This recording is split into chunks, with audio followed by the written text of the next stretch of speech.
is going on, everybody? It is your boy Arrows here, and I'm here to talk about a topic that is very close to me because it's about something I enjoy immensely, and that is, if you haven't noticed by what our videos have been over the past couple weeks, the Final Fantasy trading card game. Now, I asked this question outside of my videos, and if you follow any other content creators who do Final Fantasy, I don't know where I got this from, but I'm fidgeting with it while we record this. Not for focus or anything. It's just fun.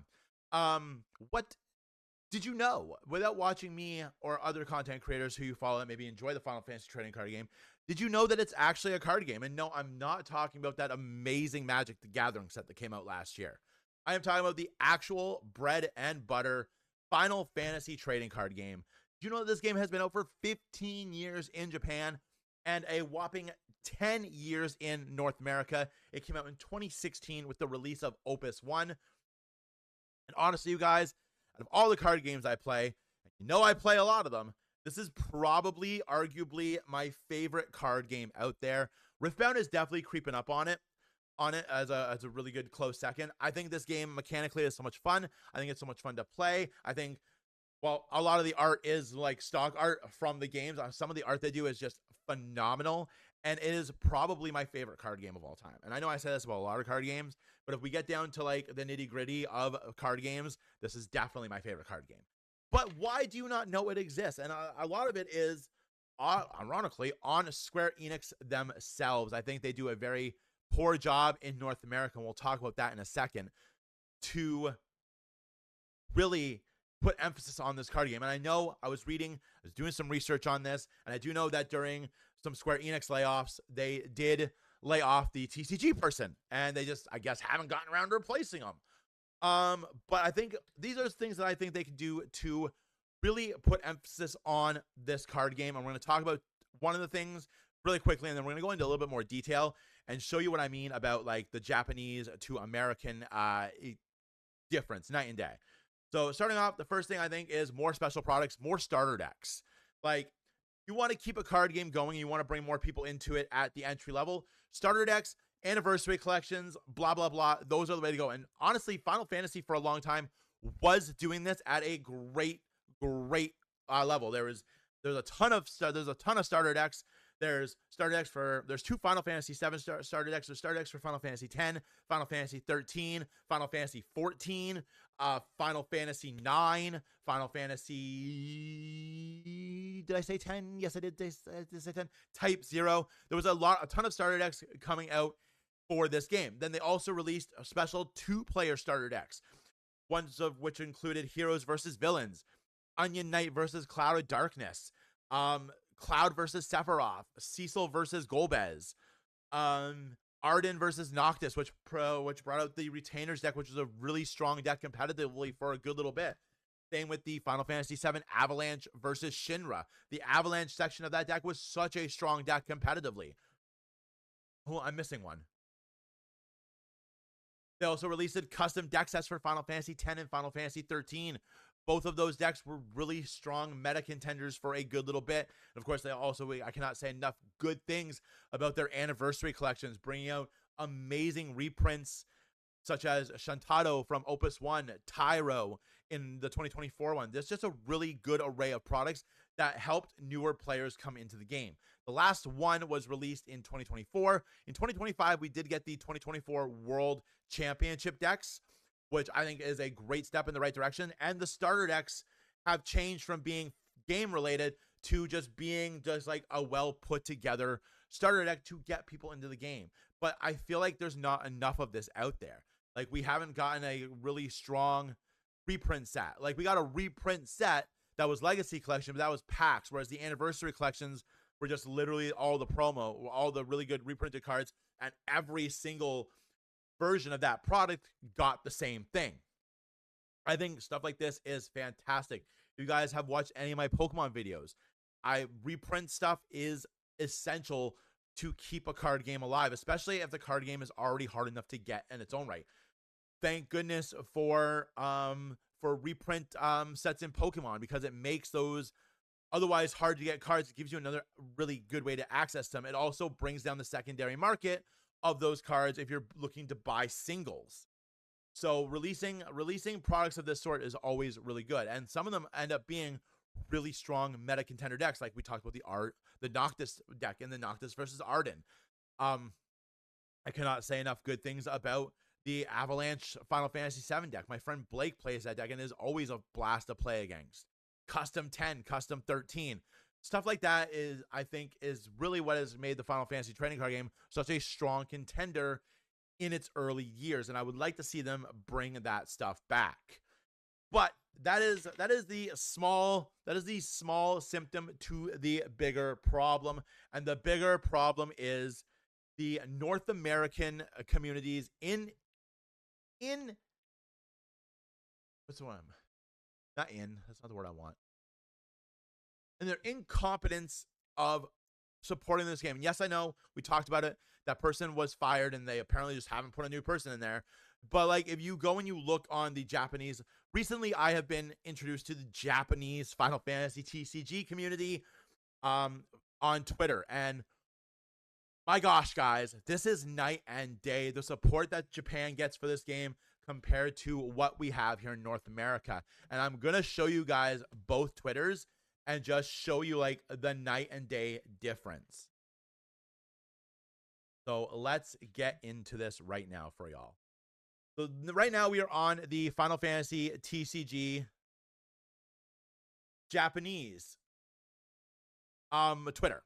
This is the official Final Fantasy TCG Square Enix Twitter for Japan. And my gosh, it is night and day from the North American one.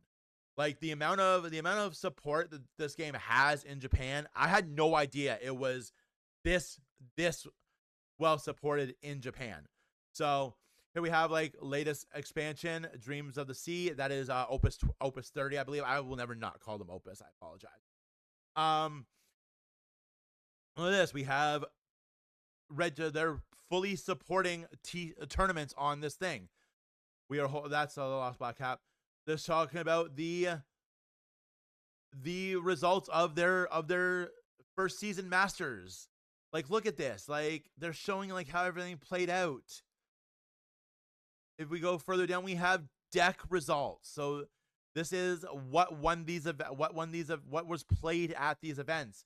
11 Seagull Squad, 8 Mono Fire, 5 Warriors of Light, 4 Warriors. Like, this is such a huge thing to have this kind of social media support. And like, you see it, like they're showing 7 rounds. They started with 7 players, 7 rounds of Swiss. Like, you look down the road to the World Championships. They've mapped out what they want. They're holding an official event for a 3-player team format for the first time in several years. Like, this is such a well-supported game. We have this YouTube video that they put out that is just straight up phenomenal. Let's watch this YouTube video.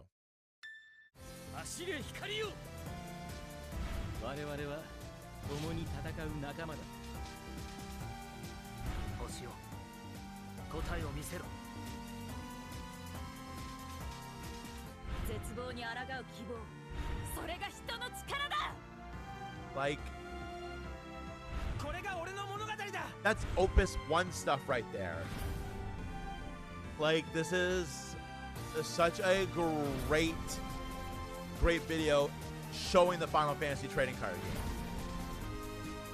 Like, this level of advertisement is just phenomenal. This is on their YouTube as well. Like, that is just a phenomenal level of advertisement. Store retail locations. Like, the first season is insane how much they post about this trading card game. Like, these are all like posts of just like the past couple weeks, every other day.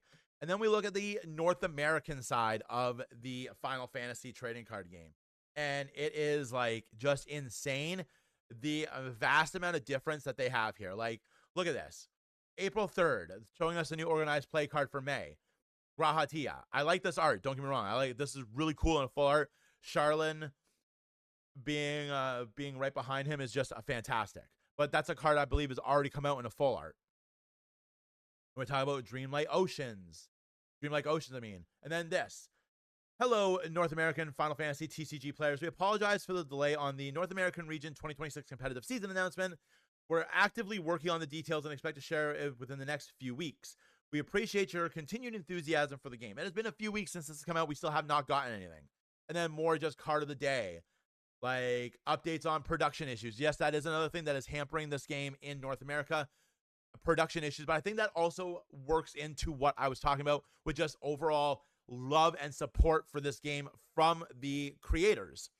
And it's just crazy that we don't see that here. And like night and day. Like look at this. They're not only, they've published their roadmap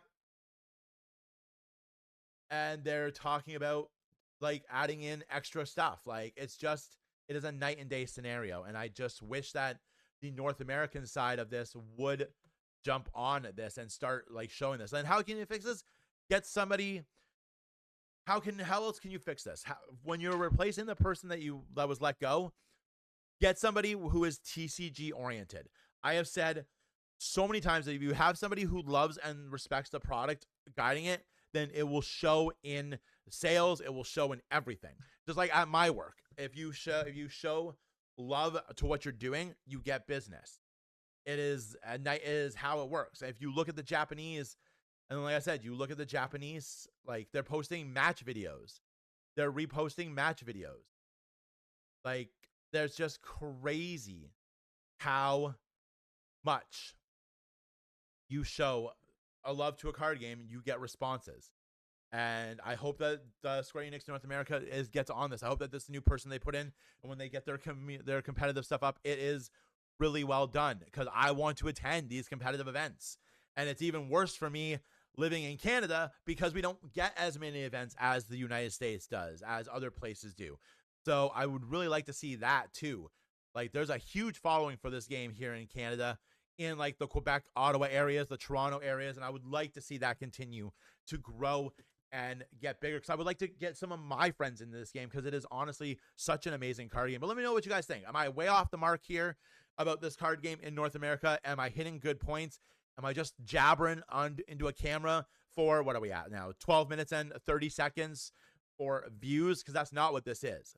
If you guys know me, you guys know this has never been about what this is. I love this game so much. I would love like an online client. Let's get somebody on this. Just show love for this card game, and this card game is going to show love back to you because it's so good. But as always, friends, this is my video. Feel free to roast me. I can take it. I got thick skin. Feel free to agree with me. Just feel free to give me your input, and I would love to hear it. Drop those in the comments below. Don't forget to like the video, subscribe to the channel, ding the notification bell. Check out my Final Fantasy trading card game, MBM deck, Moogle Bounty Mayhem. It's going to be showing up somewhere around here for you guys to go click on it. One of the fun, new, and honestly very adorable themes coming out of Opus 28, Dreamlike Oceans. I'm never going to not call them Opus, guys.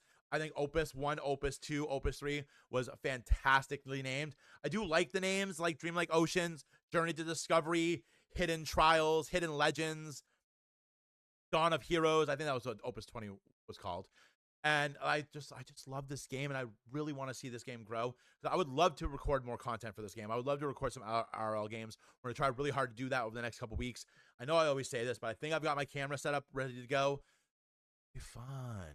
But anyway, guys, check out the MBM deck profile. I have a one up for Category 8 as well. We're going to be posting some Category 10 stuff next week. I actually am working on a Wind Lightning Dragoons deck that I think is going to be really good. We're going to post up a video for that next week as well. Don't forget to check out the other channels. Arrows Does RPGs. We have part 1 of our Final Fantasy 13 playthrough up there as well. Arrows TCG. We're going to be loading that up with content next week. A new dungeon run with Arrows. Pokemon Champions stuff. It's going to be fun. But anyway, guys, I will see you in the next one. Go out there and play some card games because they are amazing, especially this one. And I'll see you guys in the next video. Bye.